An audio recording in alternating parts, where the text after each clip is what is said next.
वराह अवतार भगवान विष्णु के अवतार हैं। जब जब धरती पापी लोगों से कष्ट पाती है तब तब भगवान विविध रूप धारण करके इसके दुख को दूर करते हैं। दैत्य हिरण्याक्ष ने जब पृथ्वी को रसातल में छिपा दिया था तब भगवान विष्णु वराह अवतार लेकर पृथ्वी का कल्याण किया था।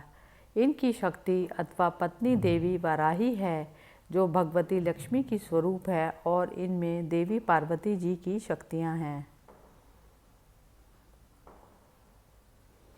एक बार सनक, सनंदन, सनातन और सनत कुमार ये चारों सनकादिक ऋषि कहलाते हैं और देवताओं के पूर्वज माने जाते हैं।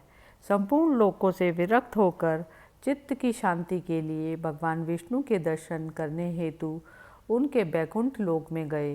बैकुंठ के द्वार पर जय और विजय नाम के दो द्वारपाल पहरा दिया करते थे।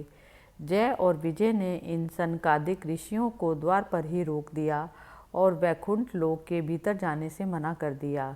उनके इस प्रकार मना करने पर सनकादिक ऋषियों ने कहा, अरे मूर्खों, हम तो भगवान विष्णु के परम भक्त हैं, हमारी गति कहीं भी नहीं रुकती। हम देवादिदेव के दर्शन करना चाहते हैं, तुम हमें उनके दर्शन करने से क्यों रोकते हो? तुम लोग तो भगवान की सेवा में रहते हो, तुम्हें तो उन्हीं के समान समदर्शी होना चाहिए। भगवान का स्वभाव परम शांतिमय है, तुम्हारा स्वभाव भी वैसा ही होना चाहिए। हमें भगवान विष्णु के दर्शन के लिए जाने दो। ऋषियों के इस प्रकार कहने पर जय और विजय उन्हें वैकुंठ के अंदर जाने से रोकने लगे। जय और विजय के इस प्रकार रोकने पर सनकादिक ऋषियों ने क्रुद्ध होकर कहा, भगवान विष्णु के समीप रहने के बाद भी तुम लोगों में अहंकार आ गया है और अहंकारी का वास वैकुंठ में नहीं हो सकता। इसलिए हम तुम्हें श्राप देते हैं कि तुम लोग पाप योनि में जाओ और अपने पाप का फल भुगतो। उनके इस प्रकार श्राप देने पर जय और विजय भयभीत होकर उनके चरणों में गिर पड़े और क्षमा मांगने लगे। यह जानकर कि सनकादिक ऋषिगण भेंट करने आए हैं, भगवान विष्णु स्वयं लक्ष्मी जी एवं अपने समस्त पार्षदों के साथ उनके स्वागत के लिए आए। भगवान विष्णु ने उनसे कहा, हे मुनीश्वरों, हे जय विजय नाम के मेरे पार्षद हैं, इन दोनों ने अहंकार बुद्धि को धारण कर आपका अपमान करने का अपराध किया है। आप लोग मेरे प्रिय भक्त हैं और इन्होंने आपकी अवज्ञा करके मेरी भी अवज्ञा की है। इनको श्राप देके आपने उत्तम कार्य किया है। इन अनुचरों ने ब्राह्मणों का तिरस्कार किया है और मैं अपना ही तिरस्कार मानता हूँ। मैं इन पार्षदों की ओर से क्षमा याचना करता हूँ। सेवकों का अपराध होने पर भी संसार स्वामी का ही अपराध मानता है, अतः मैं आप लोगों की प्रसन्नता की भिक्षा करता हूँ। भगवान ने इन मधुर वचनों से सनकादिक ऋषियों का क्रोध तत्काल शांत कर दिया। भगवान की इस उदारता से वे अति आनंदित हुए और बोले, आप धर्म की मर्यादा रखने के लिए ही ब्राह्मणों को इतना आदर देते हैं। हे नाथ, हमने इन निरपराध पार्षदों को क्रोध के वश में होकर श्राप दे दिया है, इसके लिए हम क्षमा चाहते हैं। आप उचित समझे तो इन द्वारपालों को क्षमा करके हमारे श्राप से मुक्त कर सकते हैं। भगवान विष्णु ने कहा, हे मुनिगणों, मैं सर्वशक्तिमान होने के बाद भी ब्राह्मणों के वचन को असत्य नहीं कर सकता, इसलिए इससे धर्म का उल्लंघन होता है। आपने जो श्राप दिया है वह मेरी ही प्रेरणा से हुआ है।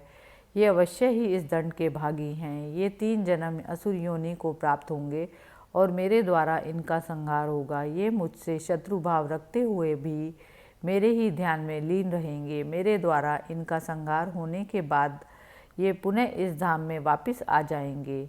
तब जय विजय का पहला जन्म सतयुग में हिरण्यकश्यपु के रूप में हुआ और वराह अवतार और नरसिंह अवतार में हिरण्याक्ष और हिरण्यकश्यपु का संहार हुआ। त्रेता युग में रावण कुंभकर्ण के रूप में हुआ, जिनका संहार श्री राम द्वारा हुआ। अंत में तीसरे जन्म में शिशुपाल दंतवक्र के रूप में हुआ और श्री कृष्ण ने इनका संहार किया और ये श्री विष्णु के निवास वैकुंठ धाम में वापिस आए।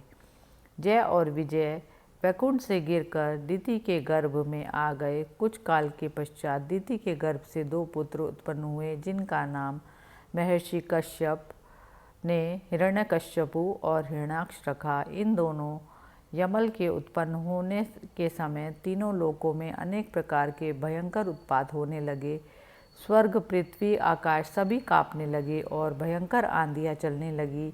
सूर्य और चंद्र पर केतु और राहु बार बार बैठने लगे। उल्कापात होने लगा, बिजलियाँ गिरने लगी, नदियाँ और जलाशय सूखने लगे, गायों के स्तनों से रक्त बहने लगा, उल्लू, सियार आदि रोने लगे। दोनों दैत्य जन्मते ही आकाश तक बढ़ गए। उनका शरीर फौलाद के समान पर्वताकार हो गया। ये स्वर्ण के कवच, कुंडल, करदनी, बाजूबंद आदि पहने हुए थे। हिरण्यकश्यपु ने तप करके ब्रह्मा जी को प्रसन्न कर लिया। ब्रह्मा जी से उसने वरदान ले लिया कि उसकी मृत्यु ना दिन में हो, ना रात में, ना घर के भीतर हो, ना बाहर। इस तरह से अभय होकर और तीनों लोकों पर विजय प्राप्त करके वह एक छत्र राज्य करने लगे। उसका छोटा भाई हिरण्याक्ष उसकी आज्ञा का पालन करते हुए शत्रुओं का नाश करने लगा। एक दिन घूमते घूमते वह वरुण की पुरी में जा पहुंचा। पाताल लोक में पहुंचकर हिरण्याक्ष ने वरुण देव से युद्ध की याचना करते हुए कहा, हे वरुण देव, आपने जगत के संपूर्ण दैत्यों तथा दानवों पर विजय प्राप्त की है। मैं आपसे युद्ध की भिक्षा मांगता हूँ। आप मुझसे युद्ध करके अपने युद्ध कौशल का प्रमाण दें। उस दैत्य की बात सुनकर वरुण देव को क्रोध आया और वह उस समय को ना देखते हुए उन्होंने हंसते हुए कहा, अरे भाई, अब लड़ने का चाव नहीं रहा और तुम जैसे बलशाली वीर से लड़ने के योग्य अब हम रह भी नहीं गए। तुमको तो यज्ञ पुरुष नारायण के पास जाना चाहिए, वे ही तुमसे लड़ने योग्य हैं। वरुण देव की बात सुनकर उस दैत्य ने देव ऋषि नारद के पास जाकर नारायण का पता पूछा। देव ऋषि नारद ने उसे बताया कि नारायण इस समय वाराह का रूप धारण कर पृथ्वी को रसातल से निकालने के लिए गए हैं।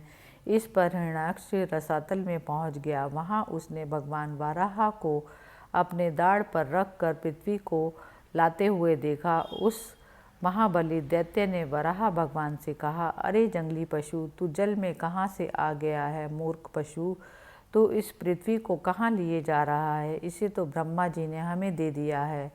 रे अधम, तू मेरे रहते इस पृथ्वी को रसातल से नहीं ले जा सकता। तू दैत्य और दानवों का शत्रु है, इसलिए आज मैं तेरा वध कर डालूंगा। हिरण्याक्ष के इन वचनों को सुनकर वराह भगवान को बहुत क्रोध आया, किंतु पृथ्वी को वहाँ छोड़कर युद्ध करना उन्होंने उचित नहीं समझा और उनके कटु वचनों को सहन करते हुए वे गजराज के समान शीघ्र ही जल से बाहर आ गए। उनका पीछा करते हुए हिरण्याक्ष भी बाहर आया और कहने लगा, अरे कायर, तुझे भागने में लज्जा नहीं आती? आकर मुझसे युद्ध कर। पृथ्वी को जल पर उचित स्थान पर रख कर और अपना उचित आधार प्रदान कर। भगवान वाराह दैत्य की ओर मुड़े और कहा, अरे ग्राम सिंह, हम तो जंगली पशु हैं और तुम जैसे ग्राम सिंहों को ही ढूंढते रहते हैं। अब तेरी मृत्यु सिर पर नाच रही है। उनके इस व्यंग वचनों को सुनकर हिरण्याक्ष उन पर झपट पड़ा। भगवान वाराह और हिरण्याक्ष के मध्य भयंकर युद्ध हुआ और अंत में हिरण्याक्ष का भगवान वराह के हाथों वध हो गया। भगवान वराह के विजय प्राप्त करते ही ब्रह्मा जी सहित समस्त देवतागण आकाश से पुष्प वर्षा करके उनकी स्तुति गाने लगे।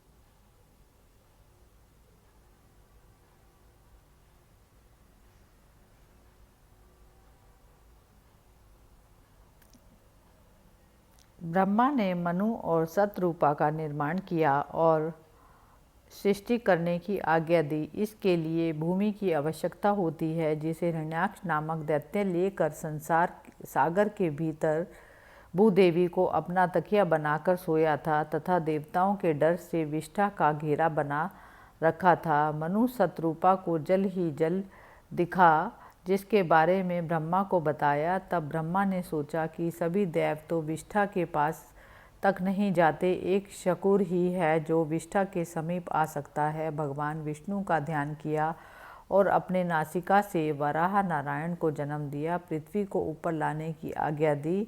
वराह भगवान समुद्र में उतरे, हिरण्याक्ष का संहार कर भूदेवी को मुक्त किया।